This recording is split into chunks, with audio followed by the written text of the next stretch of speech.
2 வருஷம் டிப்ளமா படித்து முடிச்சுட்டு ஒரு கம்பெனிக்கு வேலைக்கு போனால் 1 வருஷம்தான் வேலை தராங்க.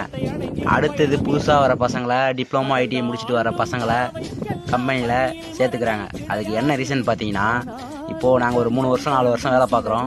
இப்போ எங்களுக்கு சம்பளம் ஒரு 15,000 கொடுத்தாங்கன்னா ஒரு 4 வருஷத்தில் நாங்கள் ஒரு 20,000 25,000 சம்பளம் ஏற்றி கேட்போம். இந்த மாதிரி புதுசாக டிப்ளமா ஐடிஐ முடிச்சுட்டு வர பசங்க கம்பெனிக்கு ஆள் எடுத்தாங்கன்னா அவங்க மாதத்துக்கு ஒரு 15,000 முடிஞ்சிருங்க. ஆனால் நாங்கள் ஒரு 4 வருஷத்துக்கு அப்புறம் 20,000 25,000 ஏற்றி கேட்போம்.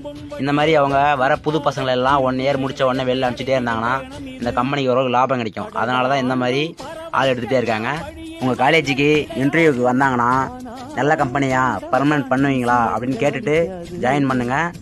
அதே சமயம் கம்பெனியில் நீங்கள் போயிட்டு விசிட் பண்ணிவிட்டு தீர ஆராய்ச்சி பண்ணிவிட்டு கம்பெனியில் சேருங்க. வீடியோ பிடிச்சிருந்தா ஒரு லைக் பண்ணுங்கள், கமெண்ட் பண்ணுங்கள். நம்ம சேனலுக்கு பிடிச்சினா சப்ஸ்கிரைப் பண்ணுங்கள், ஃபாலோ பண்ணுங்கள்.